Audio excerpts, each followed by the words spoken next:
Welcome to the Plan B CRNA podcast. I'm your host, Bobby Jones, and I'm so excited that you're here. The Plan B CRNA podcast is the only show made specifically for nurse anesthetists who are exploring options outside of their traditional career paths. This is the place to expand your mind and your goals as we uncover new ways to produce side income together. Journey with me as I go down various rabbit holes to explore the best Plan B options for you. This episode is brought to you by On-Call Capital. On-Call Capital is dedicated to educating CRNAs and other healthcare providers about investing outside of the traditional stock market. On-Call Capital also provides opportunities for you, yes, you, to create passive income and generational wealth while also lowering your taxable income through investments in the apartment and alternative investment spaces. If you haven't hit subscribe yet, make sure you do that right now so that you don't miss an episode. Thanks so much for joining me today, and now on with the show. Welcome to the rabbit hole on the Plan B CRNA podcast. I'm your host, Bobby Jones. And before we get started, I have to tell you about an amazing apartment investment opportunity. On-Call Capital is partnering in the acquisition of Windsor Court Apartments, an 84-unit community in Robbinsdale, Minnesota, a suburb of Minneapolis. The minimum investment for this opportunity is only $25,000, and the returns are estimated at over 10% cash on cash with an equity multiple of 2.14x over a 3 to 6 year hold. That means you can double your money in around 6 years or less while producing passive income for yourself. This investment is for accredited investors only, and there's limited space available, so you'll want to act quickly to secure your spot. If you're interested in more information, please reach out to me at bobby@oncallinvestments.com or by scheduling a call with me using the link in the show notes. Now, throughout my journey in finding a Plan B, I've gone down numerous rabbit holes to figure out which ones work for me. Since I've done some of this research already, I only think it's right to bring that information to fellow healthcare professionals to help aid in your search. As always, it's important for you, the listener, to do your own research and form your own opinions. Everyone's situation is unique, and a Plan B that works for one CRNA doesn't always work for another. Self-awareness is the key in any decision you make, since you must have an accurate grasp of your own strengths, weaknesses, and goals. Now, our topic today is one that I've always seen as something that other people do. You know, it seems too complicated on the surface to be a legitimate side gig. However, as online retail has exploded in the last several years with companies like Amazon, Alibaba, and Shopify leading the way, this topic has grown too big to ignore. Our rabbit hole of the day is dun, dun, dun. E-commerce. Shopping online used to be a matter of convenience or even a treat to some. The pandemic changed that, and now online shopping is a necessity for thousands around the world. Brick and mortar stores that temporarily closed may never open again. The amount of interest in e-commerce is unprecedented right now as folks jockey to create sustainable businesses. Let's look at the opportunity here. According to Statista, retail e-commerce sales tripled from $1.5 trillion in 2015 to $4.9 trillion in 2021. And that number is expected to continue to climb to above $7 trillion by 2025. E-commerce accounted for nearly 20% of retail sales worldwide, and it's expected to make up close to 25% of all retail sales by 2025. Implementation of 4G and 5G technology for connectivity purposes is expected to have a positive impact on market growth, as it provides a seamless experience for users. And as such, the adoption of smartphones is rising significantly across the world, increasing exposure to online shopping and expanding the customer base. This is a market on the rise. Of course, these changes are also breaking down some of the barriers to entry for retailers. Despite increasing market costs of Google and Facebook ads, marketing options are actually in abundance to help drive the market forward. And that connectivity we talked about earlier, it provides opportunities for aspiring retailers to enter into e-commerce more easily as well. It can be cheaper to start an online retail business because you don't have to spend so much on infrastructure and communication. Now, e-commerce revenue can be broken into two types: B2B, or business to business. This is a transaction that takes place between one business and another. While the buying process may take longer, a B2B customer is not likely to just purchase one or two small items. In fact, you're more likely to see large quantities of products and or repeat purchases with a B2B client who's interested in making smart business decisions. This segment makes up a little over 60% of the market. Next is B2C, or business to consumer. This is a transaction that takes place between a business and an individual as the end customer. Since the customer is the decision maker when it comes to buying the product, they are more subject to buying products on a whim or spur of the moment. This makes these types of sales and the marketing campaigns that accompany them a bit more emotionally driven. This segment makes up a little under 40% of the market. And yes, there are other models out there, consumer to consumer. Think eBay or Craigslist here. Consumer to business, you can think of a sole proprietor serving a larger business. Business to government and vice versa, consumer to government and vice versa.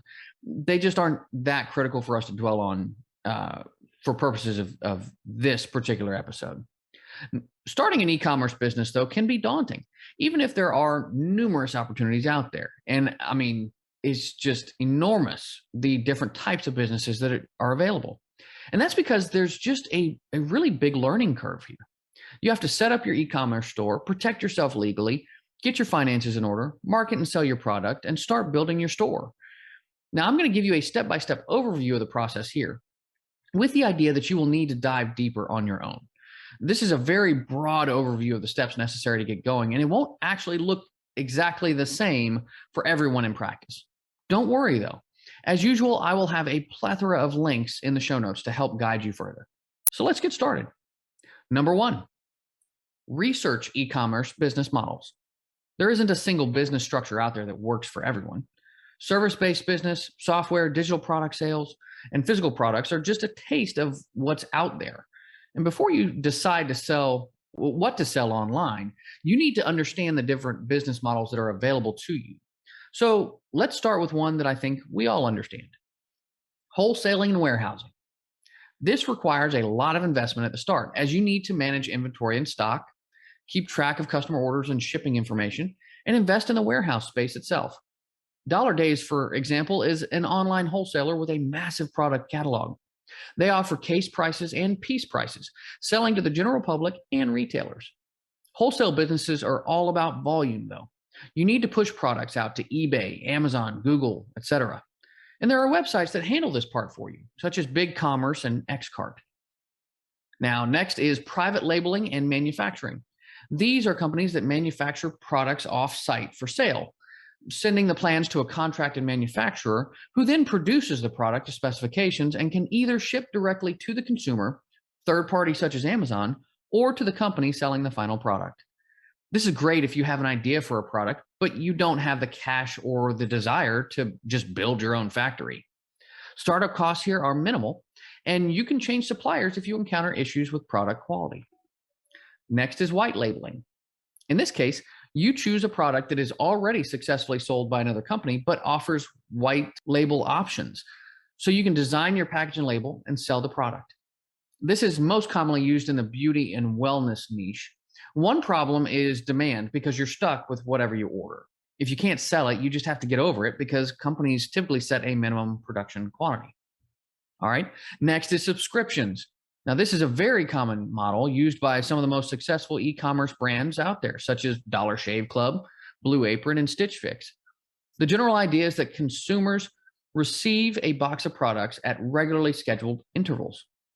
These companies have pretty reliable income streams and can incentivize customers to purchase additional subscriptions. Picking the right products and niches here can be difficult because subscription boxes often fall into a small handful of product categories. Affiliate marketing. This is an e-commerce model built on revenue sharing. You are essentially selling something, a product or service, on behalf of someone else and earning a commission. For instance, you can visit many websites now and find affiliate links. Let's say I put an affiliate link for mouthwash on my webpage. Anytime that somebody visits my website, they could click on that link and buy the product. Then I would get a commission for that. However, you do need to quite a bit of traction on your websites to get enough sales to really make a difference. Social media influencers promote affiliate products and links often, and you'll see this. It's very common. This is a subject that can get pretty detailed, so I'm probably going to give this one its own rabbit hole episode at a later date. Next up, retail arbitrage. Pretty simple on the surface. You just find and purchase products from retail stores and then list them for sale in online marketplaces for a higher price. There's less marketing needed since you're purchasing products that people are already looking for. Of course, there are some caveats since only authorized resellers can sell branded products. There's also quite a bit of legwork involved with figuring out which products to buy and sell, and then, of course, storing them somewhere after you've bought them. Your garage could get pretty full here. Which leads us to the most intriguing of the bunch, in my humble opinion: dropshipping. This might be the simplest form of e commerce. It's like retail arbitrage in that you buy the products yourself, but you don't carry inventory. Instead of taking care of your own fulfillment, you send the orders to your seller who then sends the product to customers. You have to establish yourself with wholesalers so that you have products to sell, but you're ultimately in control of the products that you choose to actually sell. You don't have to manage inventory, warehouse stock, or deal with packaging. However, margins can be pretty thin sometimes since someone else is doing most of the work. And if there are problems with the order, it's on your head. Once again, we're probably going to do a rabbit hole of that one. Now, number two for starting your own e-commerce business is to start e-commerce niche research. Once you've decided on a particular business model or blend, it's time to do some research. Choosing your niche is perhaps the most important step in opening your online business. It helps to identify successful companies that are already working in the space. You want to be kind of like Goldilocks here. You want to find a niche that is competitive because no competition likely means there's no market either. But you don't want to pick an overly crowded niche either. You want to pick a product category with a minimum of 1,000 keywords and focus on blog niches that do well on social media where publishers in the area are affiliates on Amazon. If you can nab a few affiliate marketing opportunities along the way, you won't have to worry about shipping as much as product while still making a profit. Number three, validate target market and product ideas. Now that you have your model and your niche, it's time to get products, right?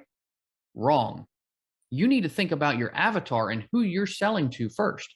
Who are you? What does the store represent? Who are your ideal customers? You need a consistent brand image, and it should connect with your persona in some way.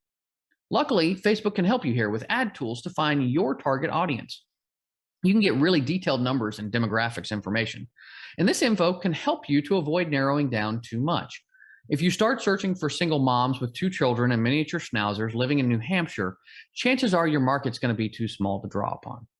Sales is all about numbers. So you want to make sure your target audience is large enough to give you the sales that you seek. Once you've identified your brand name, image, and customer that you're appealing to, it's time to come up with product ideas. You may only want a handful at first to help keep those investment costs low. Before you invest in a product, you'll want to closely evaluate it. Part of validating your idea is determining the viability of it. Can suppliers meet your pricing? Is there a backup if your supplier falls through? Now, number 4 is to register your business and brand name. All right, now this is all stuff that you've likely heard before on other podcasts and other rabbit holes that I've done. First, you need to choose your business name and register that company through your state of choice. You can check with your Secretary of State's office to make sure that the business name isn't already in use. The name of your site and the legal name of your business don't necessarily have to be identical, but consistency there does have some benefits. Next, you'll need to get whatever business license is necessary for your pursuit because no, being online doesn't exclude you from needing certain licenses and permits. Make sure you get those approvals before you start operating. The Small Business Association has plenty of resources to help you get started, including a mentor protege network and courses on small business basics. It really helps to find someone experienced who can show you the ropes. Next, you'll get your employer identification number or EIN, which is a simple process. And then you'll open a bank account. After that, you'll need to shop around to find a vendor that you want to do business with long term. This includes your e-commerce software as well. So make sure you're thinking about scalability from the outset. Next, create your logo and visual image. You don't have to be incredibly original here, but it does need to be consistent and resonate with your target audience. Step 5, finalize your business plan. Things are looking good, but it's time to get down to the nitty-gritty. This is the time to put your business plan together and determine your startup budget, loan needs, and monthly expenses. You'll want to look at 2 categories here: financial management, so figuring out your break-even point, both in sales and duration. So how many months can you go without being paid or making your bills? Identify your profit margins and make sure they're realistic. You'll want to figure out product sourcing, logistics, and a marketing budget. There are plenty of financial resources out there, so don't try to go it alone. Second, inventory management. Many business owners shy away from selling physical products online because they're worried about storage. Fortunately, you can use fulfillment centers like ShipBob to handle inventory for you. Inventory management software can also help keep your company organized, but it probably isn't necessary for beginners. Just order products from the manufacturer and have it sent straight to the fulfillment center of your choice. Logistics are important since you want to have happy customers. And six, create your online store. It's that time. Now you need to register your domain name and any redirect URLs that may be relevant. Whatever design that you chose earlier need to be compatible with the e-commerce software that you choose. And there are hundreds of them to choose from. You'll evaluate features such as loading speed, compatibility with different payment gateways, compatibility with your business structure, your own, personal web developer skills, SEO friendly features, and more. Now, you don't need an expensive CRO expert or development company here. Just use a theme. It could cost as little as $100 to get a good template, depending on the shopping cart that you choose and what they offer. BigCommerce, Shopify, and WooCommerce all have templates. If you don't want to worry about credit card payments, just sell products online in a marketplace like Amazon. But it's not all about products and content. You need to also get your email marketing and automation set up as well. Email marketing is essential for driving conversions. Coupons, thank you emails, and upsells help you turn visitors into shoppers. And if an order goes wrong, shoppers will expect some sort of customer support. And lastly, number 7, you need to attract customers to your e-commerce store. Last but not least, this is what you got to do. This is where those search engine friendly features really come into play, because the best e-commerce sites invest heavily in online marketing. If you don't have the funds for that, then you better get ready to do it yourself. Educate yourself through marketing newsletters or digital marketing podcasts.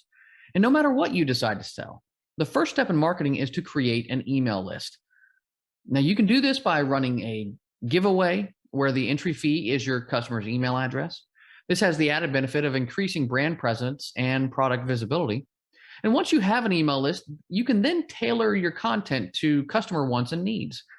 Work on building those relationships with customers. It'll go a long way. You also need to track your website's performance. Are you driving folks to your site, but nothing is selling? Use Google Analytics to help you out with this stuff, because you can monitor and optimize every step of the sales process. Now, any e-commerce business has its pros and cons, and that largely depends on your chosen business model. If you want to turn a profit without touching your product or investing heavily at the start, drop shipping or print on demand are good choices. If you have an idea for the perfect product, or you just have a favorite product that you'd like to sell under your brand, then you can look into white labeling and manufacturing. If you like carefully curating sets of products for your clients, then subscriptions might be for you. Or if you just want a warehouse full of cool stuff, then looking into a wholesaling model and, be prepared to invest more up front. If you like focusing on marketing and sales, you can choose a single product category and supplement it with affiliate marketing. The possibilities really are endless when it comes to online sales. Now, I hope you've enjoyed this overview of e-commerce. I plan to explore a couple of these business models in future rabbit hole episodes, particularly wholesaling and warehousing, affiliate marketing, and dropshipping. In the meantime, I have a ton of resources in the show notes for you to check out, including a couple of links from ecommerceceo.com, as well as a couple of books, such as Launch, An Internet Millionaire's Secret Formula to Sell Almost Anything Online by Jeff Walker. Now, Jeff, he developed several businesses from his basement, and he sold them later for thousands of dollars. Today, he's actually a trainer and digital maestro, teaching his launch formula to others. Next is the complete e-commerce book, Design, Build, and Maintain a Successful Web-Based Business by Janice Reynolds. This book takes you from the most basic concepts of building your own e-commerce store to making it the most successful web-based business. And lastly, Get Rich Click, The Ultimate Guide to Making Money on the Internet by Mark Ostrovsky. This book is a step-by-step process that focuses on how entrepreneurs can achieve their goals through the use of different social media platforms. Mark covers small entrepreneurs to major corporations, showing how they all made money online with digital products. That's going to do it for the show today. As always, I'd like to thank you for listening to the Plan B CRNA podcast. If you found value today, make sure you hit subscribe and give us a 5-star review. This show only grows because of you, so make sure you share it with a friend, family member, or colleague to help them on their passive income journey. And I also want to hear from you. If you have a question, comment, or potential rabbit hole topic that you'd like me to cover in an upcoming show, make sure you rate and review on your podcast player. I check those all the time and cover those questions in future episodes. If you'd like to know more about me and gain access to passive investment opportunities like our current Minnesota apartment offering, make sure you find me on Facebook, LinkedIn, or visit my website at www.oncallinvestments.com. This is Bobby Jones signing off. Until next time, be safe and take care of each other out there.